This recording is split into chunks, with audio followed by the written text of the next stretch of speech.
Rewatch Podcast presents the Alien vs. Predator Rewatch. Join us each week as we discuss another film in the Alien, Prometheus, Predator, and Alien vs. Predator franchise. Send your feedback to the rewatchpodcast@gmail.com. Join us on Facebook at facebook.com/rewatchpodcast or follow us on Twitter @rewatchpod.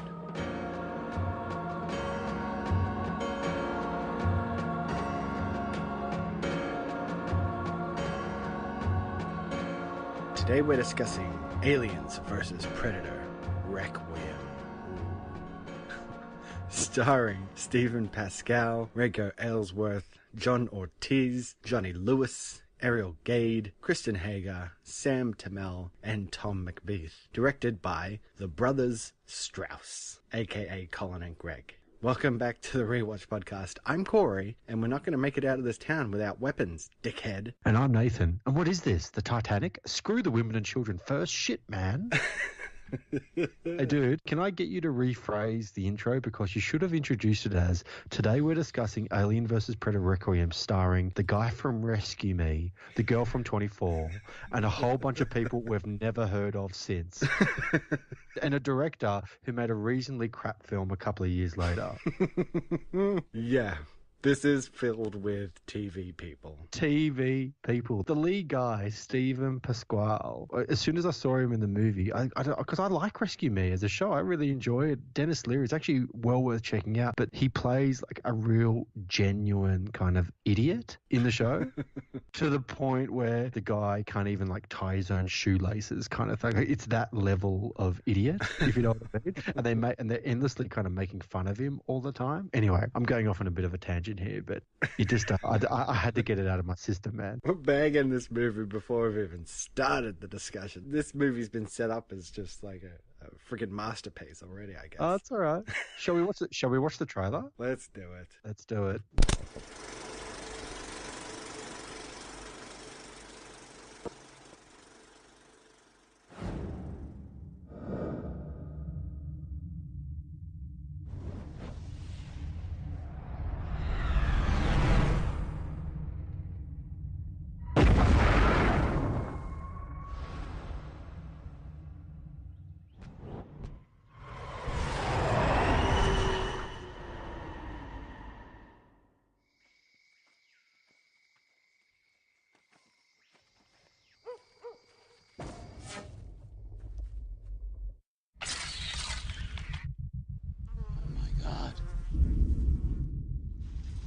Nobody's home. It was outside the window. You just had a bad nightmare. What the hell was that?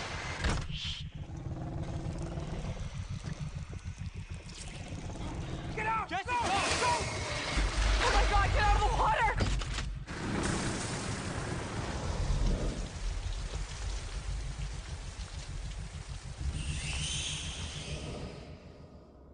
See?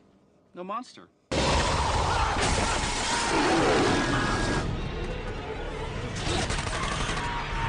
in the hell is that? Hold on! Go! Everyone on the bed! Colonel, the town's completely overrun. What's the Army's evacuation plan? There's an airlift in 30 minutes. The Colonel's lying. The Army thinks about containment first. If I'm right, We're all dead.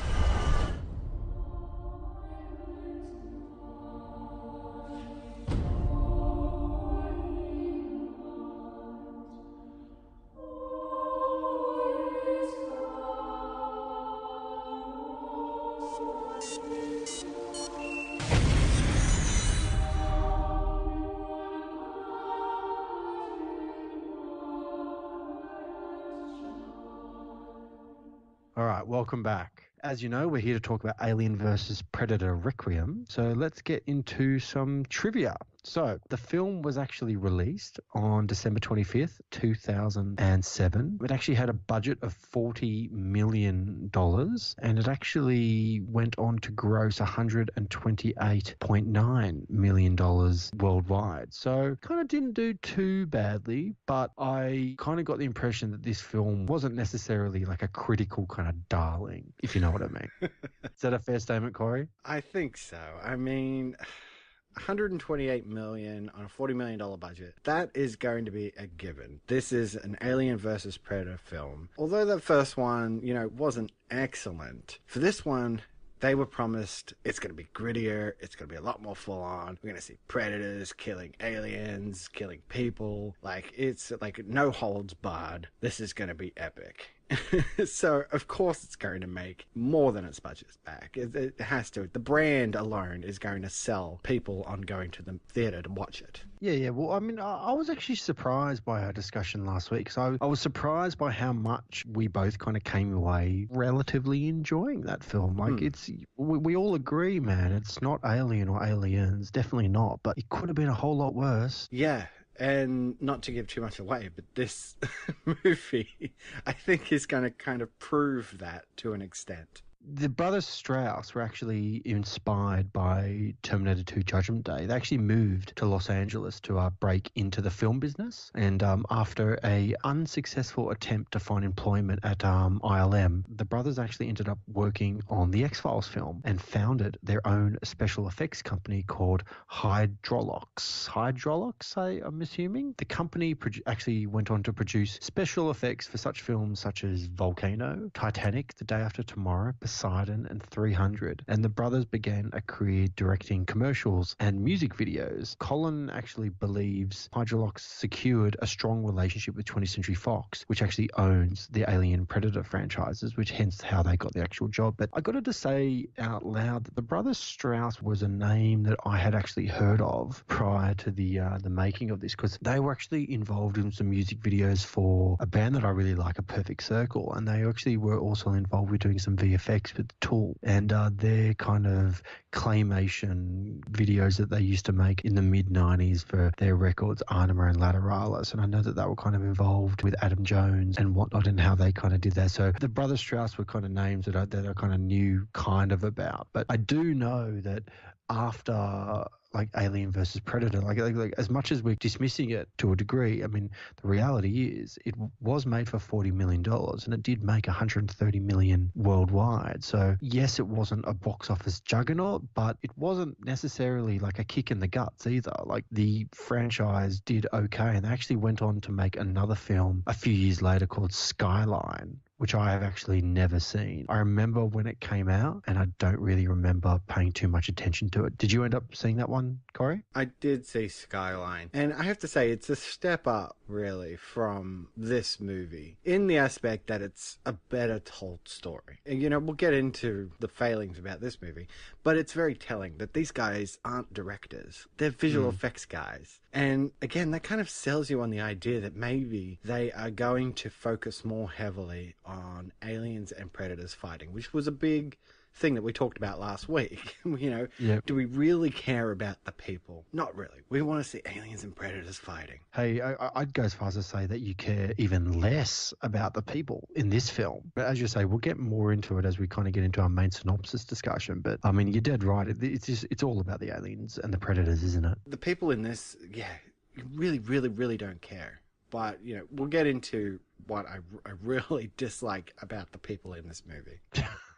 I'm sure we will. Aliens vs. Predators Requiem was actually nominated for 2 Golden Raspberry Awards in the fields of Worst Excuse for a Horror Movie and Worst Prequel or Sequel. But the awards, however, went to I Know Who Killed Me and Daddy Day Camp, starring Ice Cube. Rightfully so.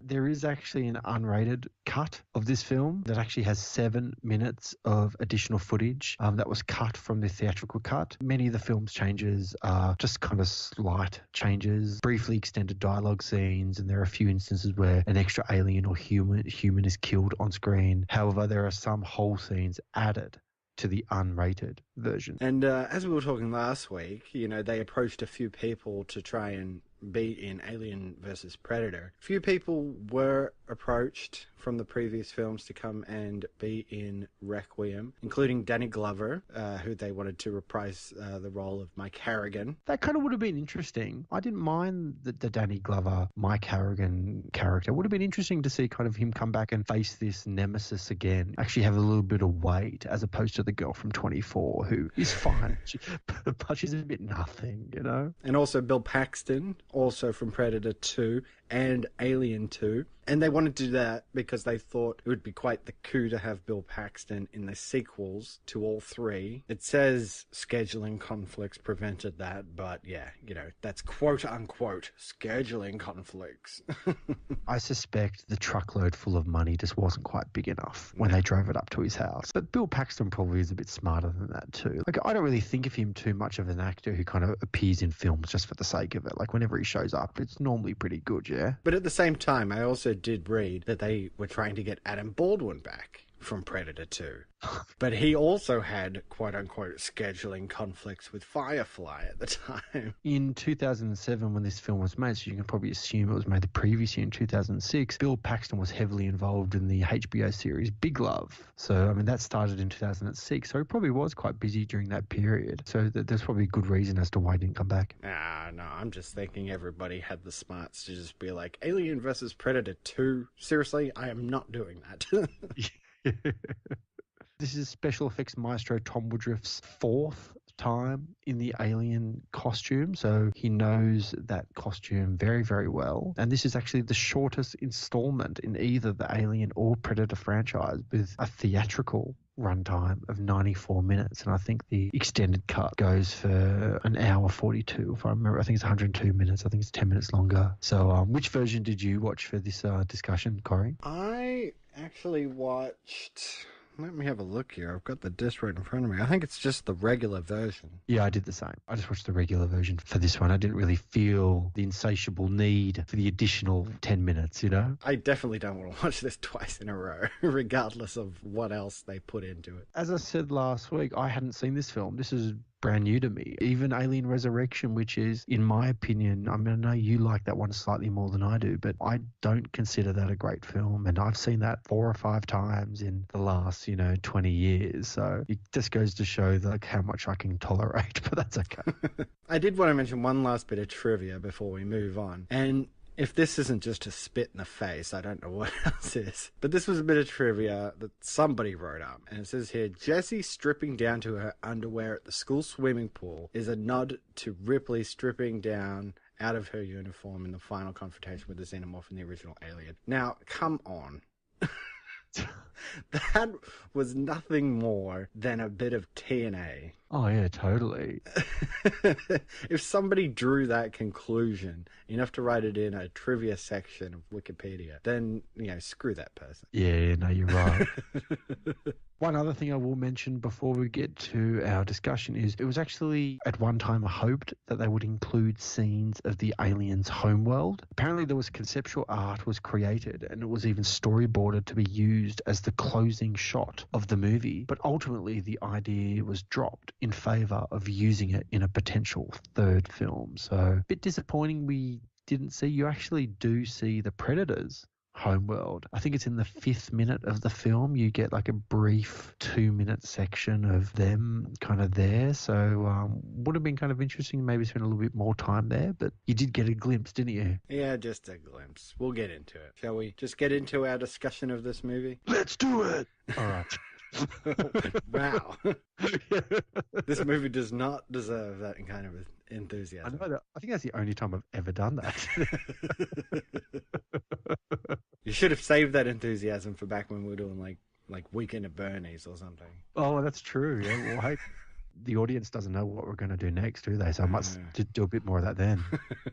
All right. So, Alien versus Predator Requiem. Now, this picks up exactly where the last movie left off, with the Predator ship leaving Earth and then the alien coming out of the Predator. That was called Scar, apparently. And we have a little baby Predator alien that quickly grows up. And then for some reason, because they're leaving Earth, a dropship comes out of the main ship and heads back towards Earth. It's like they were heading out, and suddenly, like, a few of the Predators were like, you know what, we're gonna hang back on Earth for a bit, go for a hunt. So we're gonna take a little drop ship, and you guys just pick us up when you come back around. I think the reasoning behind them actually still being on Earth is a bit tenuous, truthfully. I mean, they quickly got out of Antarctica, and I mean, you kind of got the impression these ships could kind of move. They could cover great distances fairly quickly. The fact that they're still in Earth's orbit, that is a bit beyond me. And how they crash landed, or like the dropship kind of came out, is a bit strange, isn't it? It was drawing a fairly long bow for me that was still there. Let's just say that. Yeah, and not to mention that they've also got a whole bunch of face huggers in their science lab or whatever, which begs the reason why they needed a frozen queen in that first one if they already just had like a bunch of face huggers around. To get those face huggers, they would have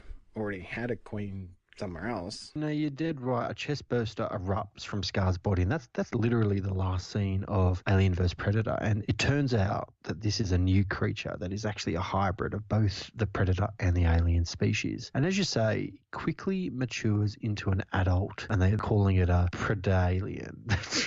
I got to be honest with you, Corey, it's the one piece of the storytelling in all of the Alien films that just haven't really sat all that well with me, is how fast these things grow from being this tiny baby into this ginormous kind of creature. Like, they grow really quickly, don't they? Yeah, because like no sooner does this drop ship head back towards Earth is this giant Predalien attacking all the Predators on board and just killing them outright. I think there's about 3 or 4 of them on there. And while they're trying to kill it, they like rupture the hull, and the whole drop ship comes crashing down in small town USA. In this case, it's Gunnison, Colorado. Now, okay. The idea that we're going to have predators and aliens fight in small town Colorado. And this is the definition and stereotype of, you know, there's a sheriff roaming around that knows everyone's name, and you've got the girls in the diner, and everyone knows everyone. It's a gossip-ridden town, and, you know, everyone's got issues and all that kind of stuff. It's almost like a very like Twin Peaksy kind of Walking Dead, that kind of small town USA. Like, it's almost like it came out of a Stephen King novel. Yeah, exactly. And they go no holds barred, really. They just have face huggers come up out of the ship and just outright kill a father and son who were out hunting. It's pretty nasty, actually. It didn't really sit well with me, and obviously we'll get more into it as we keep discussing, but the violence in this film, I thought it was escalated. It felt a lot more intense, and I get that it's a horror film, it's monsters doing terrible things to people, and there are things bursting out of the chest, but it felt a little bit more visceral this time around. And maybe the fact that it's so early on, you have the father who gets attacked and then the son as well, which I thought it was not a very nice way to kind of start this story. Yeah, and they even go a step beyond, and the father actually shoots one of the face huggers at one point, get all the acid on his arm, so his arm just like melts and falls off, and you're just like, that's really full on. Right? And then, of course, the alien, you know, has to burst from the chest and everything. And he's like, seriously, like, a man and a small boy, like, this is how you're going to ratchet up the gore of this film? I'm not sure I like it. I'm not sure I liked it either. And again, as I said, we'll get in more into it, but there was a scene later on in the film that sat very unwell with me, set in a hospital. I think you probably know the one I'm talking about, because there's like babies and pregnant women, and it felt very unnecessary. And I understand it. You're trying to make your mark as filmmakers and shock the audience, but I'm not too sure I needed to be that shocked. It was quite unsettling. Because I have to. I really need to nitpick this movie. Because also, in order to sort of ratchet up the count of the amount of aliens that are around, the face huggers also attack a bunch of homeless people who are down in like French style catacomb sewers, which I don't know why they live in the sewers. They're in freaking Colorado, man. Like, they get their hands on a tent, live out in the wilderness, like whatever. Why are they living in a sewer that is like the size of the freaking Taj Mahal? Yeah, no, they were kind of attacking everything and everyone, and the film kind of didn't let go. And I kind of wish the film spent less time trying to be violent and nasty to each other, and a little bit more time getting to know these people in a reasonable fashion. But back to the story, we've actually got an injured predator actually apparently sends a distress signal before actually being killed by the Predalien. And the distress signal actually reaches the predator's homeworld, and a lone predator. And get this, I had no idea what this guy's name was, but apparently he's called Wolf. So we had Scar and Wolf talking to each other. Yeah, the predator shows up and he tells them how to get rid of the headless body in their trunk. Yeah. Sorry. Pulp Fiction reference, had to do it. Fair enough. But the fact that they're called Wolf and Scar, like, it's just, I don't know, it's just beyond me a little bit. I know, and like there's so much like that needs to get set up now. Like they just feel the need to just set you up with all these people when we could have spent like a good 20-30 minutes on the Predator homeworld or something. Like, learn more about that. As it stands, we're there for all of like 5 seconds. I got to say that 5 minutes that we had on the Predator, no, not even that, it was like 2 minutes, not even that. The production design was great. I thought it looked interesting. I mean, Yeah. it would have been nice to spend just a little bit more time, even if it was with subtitles or something like that, and the Predators talking to each other. And, you know, us, I mean, I can read, you can read too, Corey. We can have a conversation there and have some exposition and some of the story kind of develop, as opposed to going back to Gunnison, where it turns into a fairly bad episode of Dawson's Creek. Oh, man. And let me just say, I've seen some episodes of Dawson's Creek, and they're better than this. I know. It is ridiculous, the amount of people they introduce us to in this town. I mean, there's the main guy, Dallas, Stephen Pascal, and he's like an ex-con or something. They never explain that. They don't even slightly try to explain.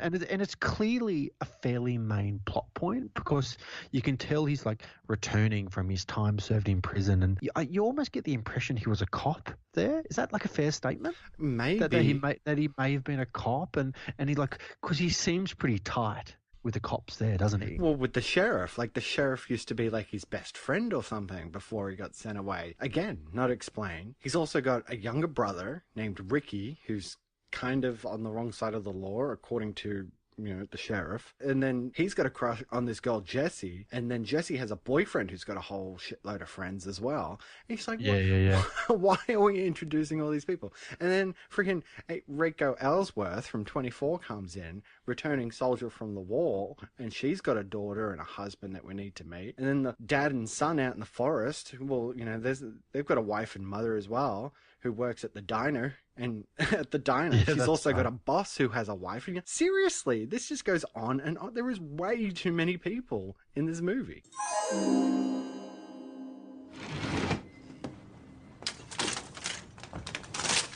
You got a problem with the door? When'd you get back? Today? What happened to your face? Talk about it later. Ricky. Hey. We'll talk about it later. No, let's talk about it right now. Get your hands off. Get your fucking hands So off. what happened to your face? Dale Collins and his friends jumped me. They threw my keys in the sewer. All right, give me the bat. What are you doing here, Ricky, Dallas? I'm not gonna ask. What are you doing? Give me the fucking bat.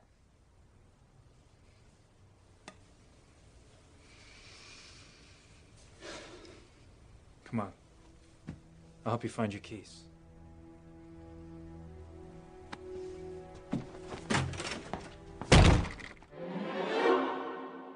I have to point this out right now. Did you have trouble when you were watching this film physically seeing the film? Oh, it's dark. I did a bit of Googling to see if the copy that I was watching it from, there was like a problem with it or something like that, because I really struggled to see the predators, see the aliens, and then actually see the rest of the film. It is so underlit that it's to the point of incomprehensible. I'm sorry to be so mean and nasty to a film. I try to always see the better points of films if I can, but I have real trouble just physically seeing what was actually happening. So, like, you're dead right. You're kind of forced into this situation where you have to meet all these randoms. It's kind of hard to, you know, make connections with them.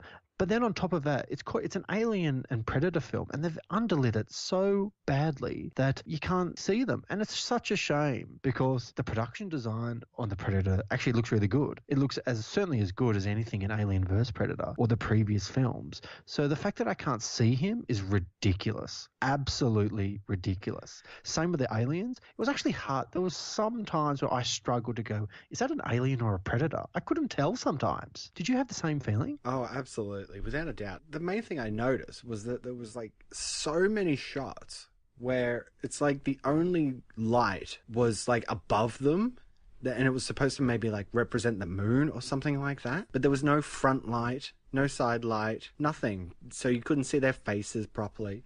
And it was just all round dark. He's like, who lit this movie? Who shot this movie? It's ridiculous. I can't see your face. Hello. I did a bit of Googling about it to see if I was going crazy because I don't really recall seeing such a professionally made film be so poorly photographed. Generally speaking, there's like consummate professionals that know what they're doing at every single step of the way. So I'm not trying to be too mean or harsh. Obviously, there were choices made, no doubt, by the filmmakers on this film, but I'm just going to say it right now, man. They were poor choices that led to the enjoyment factor of this film being toned down a lot. It just would have been nice if this was just shot slightly better and I was actually able to enjoy it slightly more, you know, and I really felt like I hardly saw the film. Or what they were trying to do. Anyways, it was just a bit frustrating as a viewer. And as I was saying, I did a bit of Googling about it, and there's actually some behind-the-scenes footage of the DOP getting frustrated. He was actually setting it. You know that scene where Reiko Ayworth's husband goes to the window and the daughter's scared of a monster, and he goes, oh, there's no monster there, and the alien bursts through the window really quickly. Well, there's some behind-the-scenes footage of that, and Daniel Pearl is the DOP on it, and he's trying to light the scene, and you can see him visibly getting upset that the lighting is not like he keeps sort of saying it's too dark, get some proper lights in here, it's too dark. I suspect, and I could be wrong, I don't have the answers in front of me, but I suspect there may have been some back and forth in post-production after this film was shot with maybe the powers that be on how this film should look, which is such a big part. I mean, we know better than anyone, Corey, just how big a part color grading is and how much of an important role that can kind of play in the timing of the film and how it kind of feels. And I think this film suffers from it enormously. Yeah, and it goes back to what I was saying. The brothers Strausses, they're not directors. They're effects guys. They don't know how to light a shot, how to set up a shot properly. They were just interested in the bottom line of getting footage so they could go to work on their VFX and whatever. And yeah, the film really does suffer for it. It's like they thought like you just need to shoot it in natural environment. You're in a room where there's no lights on. Well, let's just shoot it in a room with no lights on. You know, it's like that makes no sense. You have to light it. You need to be able to see people's faces. You have to see different angles. You have to have that continuity there, and you have to give the audience. I mean, you go to this trouble of designing these things and putting people in suits and stuff. I mean, maybe they were trying to kind of maximize their budget. I think they were probably thinking that for $40 million, we're going to make this look like an $80 million picture simply by underlighting everything so we don't have to do extra work. In my opinion, it kind of backfired and it certainly deteriorated the quality of the film, because there were times when I was watching this, Corey, that I was just like, what is going on? There's like another action scene where there's someone in, you know, another predator doing this or another predator doing that, and I really struggled to keep up with like exactly what was happening. Even though the story isn't that complicated, I still struggled with it, just simply of course I didn't feel like the storytelling was perhaps as good as it should be. So that's just for me anyway. But let's get back to the point of this. We've got this predator that they refer to as Wolf. That's not in the film. That's just, you know, how people describe it when they write it down. I can only assume it's in the script. Otherwise, I mean, I suppose he has to be referred to somehow, doesn't he? Otherwise, it's just Predator 6, Predator 7, or whatever it might be, you know? And I guess he's kind of there as some sort of, like, cleanup crew or something like that. Like, he would find things and he blows up the crashed ship and he's putting this blue goop on all the facehuggers and stuff to disintegrate them and whatnot. And yeah, he's like damage control. I don't remember there being as much blue goop in the previous films. There's heaps of blue goop in this film, isn't there? In Predator 2, he used it to like patch up his arm when his arm got cut off. That's right. Here, the Predator's using it to like disintegrate things. Bit of continuity would be nice. And doesn't he use it also to kind of get rid of the bodies at the start of the film in the forest, the father and the son? He used it to like disintegrate them, doesn't he? Yeah. Well, he's doing this, and that's kind of the, conclusion I draw from this. It's damage control. He's got to cover up the evidence. But then he goes and does his typical Predator thing, attacks a cop, skins him alive and hangs him in a tree. And I'm just like, well, dude, like, if you're trying to go low profile, not the best way to go about it. Yes, exactly. So the alien is kind of running around causing, not the alien and the Predator are running around causing all kinds of problems. And we get to our ragtag group of kids and the sheriff who actually end up meeting at the sporting goods store to gather a whole bunch of weapons. Meanwhile, there's actually this overriding thread where the Sheriff Morales, who I actually think, just to stop for a second, as far as performances are concerned, I thought he did pretty well, actually, the guy who played Eddie Morales. I thought he certainly kind of did his best. He felt like a small-time sheriff. You know what I mean? Yeah, I can go with that. But really, I mean, you're splitting fine hairs here.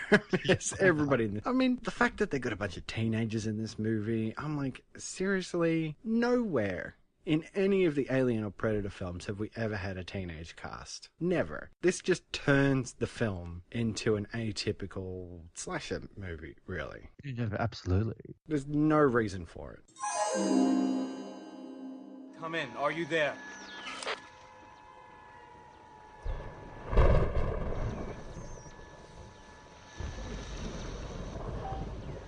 We're not gonna make it, are we?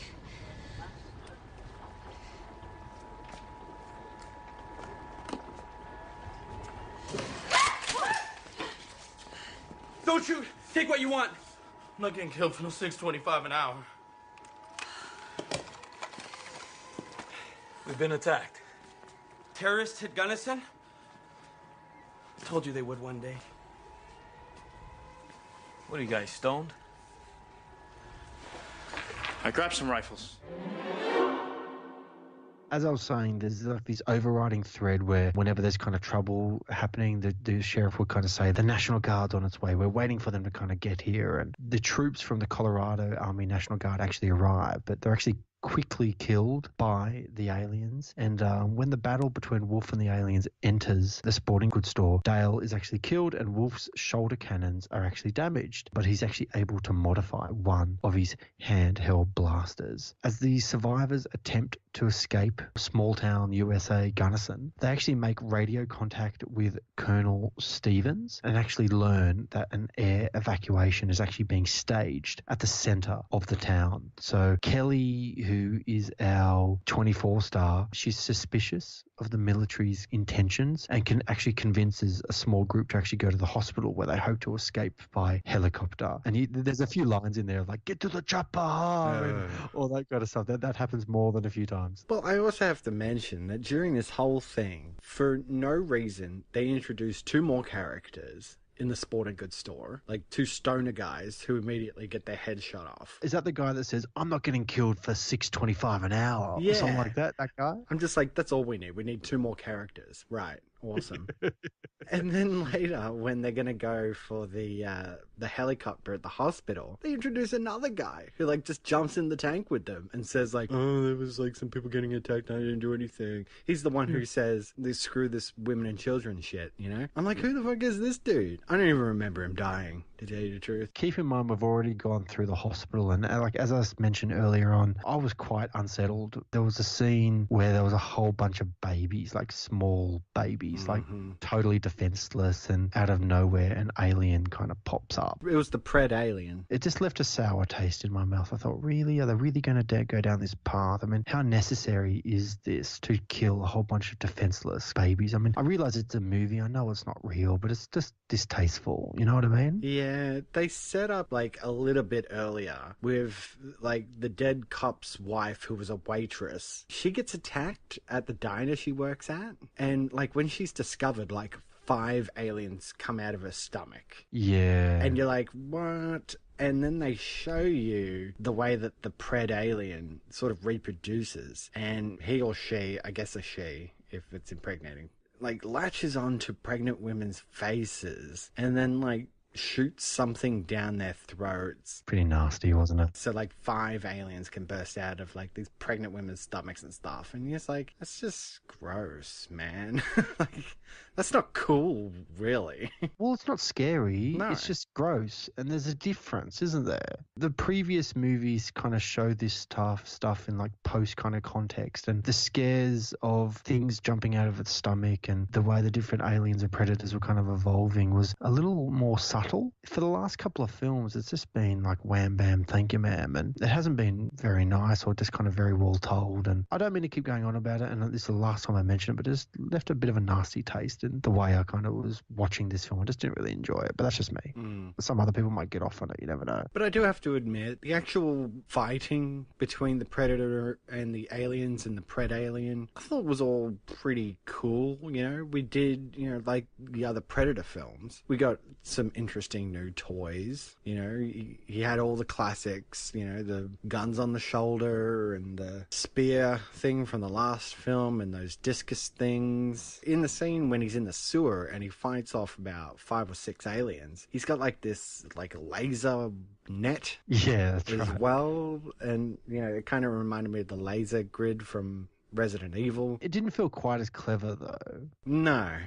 Maybe it's just because we've seen it before, but I remember watching Predator 2 and the advancements in kind of technology that the Predator had in those films felt a lot more impressive all of a sudden. And I know that film had problems, but the advancements in the toys that they were using to hunt people felt a lot more interesting, and it kind of seems to be a bit less interesting as kind of time goes on. However, as I said to you earlier, the design of the Predator himself looks great. I thought he did anyway. He looked like a predator. He looked good. The guy in the suit looked really good, and the design of his face was interesting. I kind of keep thinking as the films go on, they keep trying to tinker slightly whenever he takes off the helmet and you see his actual face. Like, he's actually looking more and more kind of human in some ways, where I remember seeing him in the first Predator film back in 1987, and he looked so alien it wasn't funny. It's not bad when you can see it. That's right. But, you know, after all that nonsense in the hospital as well, he does get in a bit of a fight.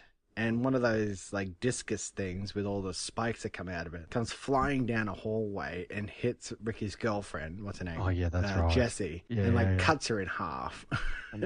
I'm like, it's kind of a cool kill, I guess. Like, not that I cared about her or anything, but, you know, just that thing, like, smashing into her and bang, she's dead. I was like, it's kind of okay. Yeah, it was kind of interesting. You're right. It was fairly shocking, wasn't it? So as the battle reaches the rooftop, Dallas, Ricky, Kelly and Molly actually escape in the helicopter while Wolf battles the Pred-Alien in hand-to-hand combat. Wolf and the Pred-Alien mortally wound each other just as the military jet arrives. And you actually see this scene where it's obviously like some kind of command post or maybe even on the incoming ship, but there's actually a bit of a plan in place, isn't there, that the small town USA doesn't quite understand, do they? Not at this stage. They kind of had this moment where the sheriff is like, we're going to the middle of town where Stevens told us to go because they're going to evac us. And Kelly and Dallas and Ricky are like, no, we're going to get the helicopter at the hospital and leave that way because we don't believe these guys. And it turns out they were right. And Colonel Stevens just orders a bomb. They just blow up a small town in Colorado, really. It's gone. That's the last that we see of our alien and predators. Like, I think that's the only thing that the military could do to get rid of them in this instance was actually to nuke them. I think they were planning on that being like this, oh my lord, it's a shocking kind of conclusion, but I didn't really have that feeling. I felt like it was a bit of a cheap way to get out of it, yeah? What do you think? I agree. The real shocker is what actually comes after that. Our closing scene. Stevens gets his hands on the Predator gun that Dallas had picked up. That's right. And he's got it in a briefcase, and he takes it up to this woman. They say, I guess, the world is not yet ready for this kind of technology. I know.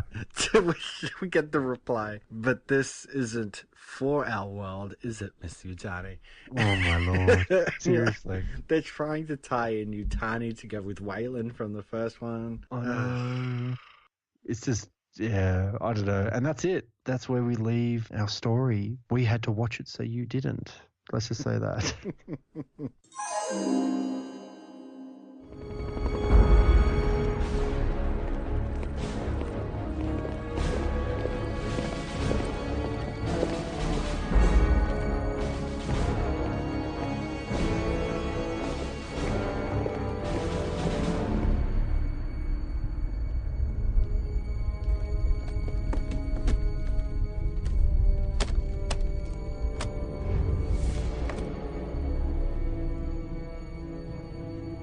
The world isn't ready for this technology. But this isn't for our world, is it, Miss Yutani?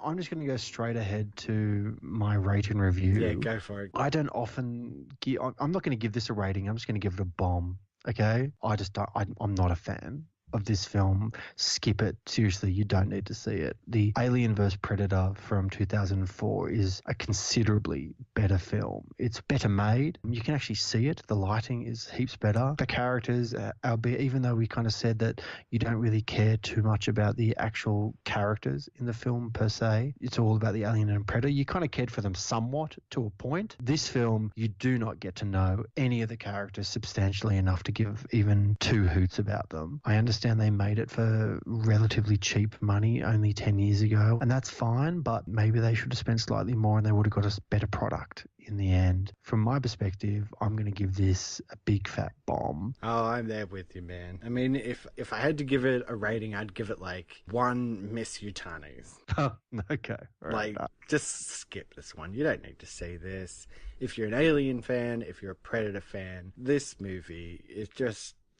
it's just terrible. And like, there's a couple of things that will just make you feel like you've been spat in the face. Well, it doesn't add anything to the franchise that I can kind of think of right this very second. Like, it was just like action scene after action scene. Let's kill this person. How gross can we be next? And I don't know. It just really turned Alien and Predator are better than this. They're quite well designed creatures. They look great, and the film didn't really utilize it, did it? Not really. And it's like I was saying last week. You know, wouldn't it have just been interesting to have an Alien and Predator film without the human characters? Like, if you got a really, really good director who could convey a story with two characters that don't speak, like, that would be so infinitely fascinating. It would have been good. And I mean, we saw a couple of minutes on the Predator homeworld, and they had a really good opportunity to maybe spend some time there and maybe kind of get to know it. Like, it would have been good to kind of do that. I don't know why a filmmaker hasn't really had the balls to actually try that. Maybe it's just confidence. Maybe they don't think the concept would work as well.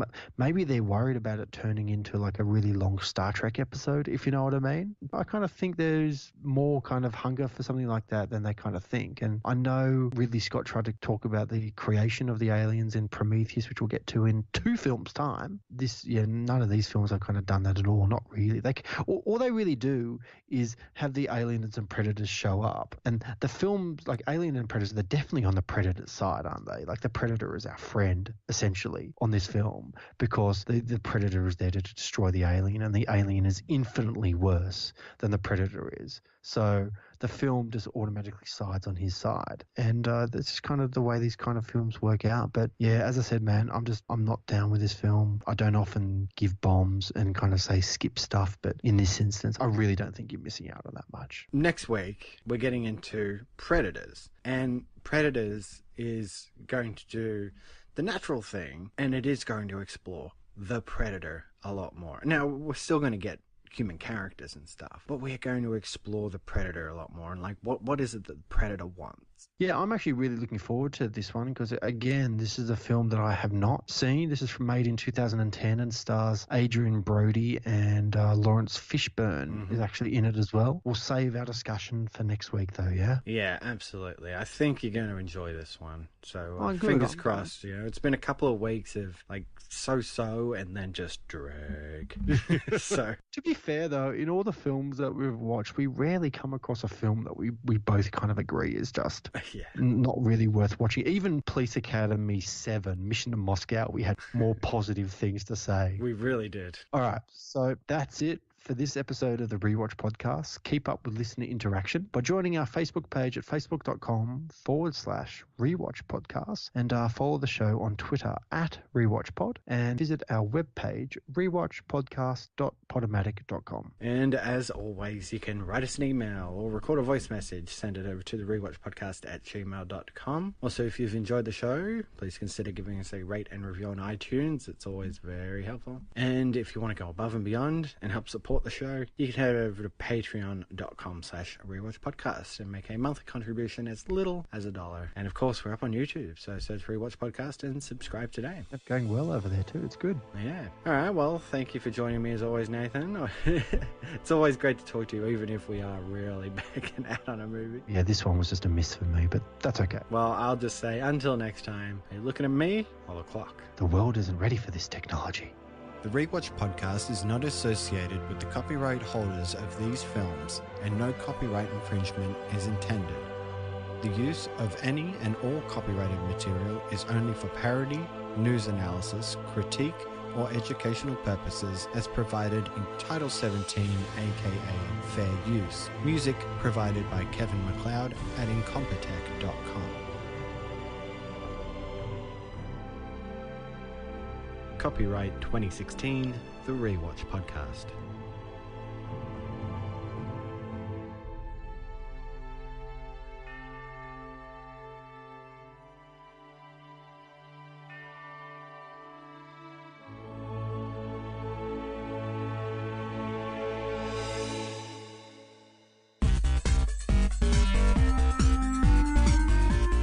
Hi, Rewatch Podcast listeners. I'm Corey. I'm Tom. And I'm Nathan. First off, let me say that we have all had a blast doing the Rewatch Podcast. Every week, we put out another episode for free for you. And although we enjoy these discussions with each other, we truly do this for you guys out there in podcast land. That's right, Corey. But we are here today to tell you about Patreon. Every week, there are costs involved in podcasting about film and television, including hosting and bandwidth charges, our own personal internet usage, and film or show rentals and purchases. So, we're asking you to become a Patreon supporter. If you can afford as little as $1 to throw our way per month, it would really help us keep the lights on. And if you want to send $100 our way every month, we wouldn't turn that down either. But it's your choice, and we appreciate the support you bring. As always, we strive to bring you the best quality shows we can create, and we hope that you enjoy them. So head on over to patreon.com/rewatchpodcast to become one of our patrons and show your support for the Rewatch Podcast. And if we get enough patrons, we may even be able to produce exclusive content just for the supporters in the form of simply getting episodes before the main feed release, or even bonus film discussion episodes as a thank you for your support. The website again is patreon.com/rewatchpodcast. Thanks, everyone.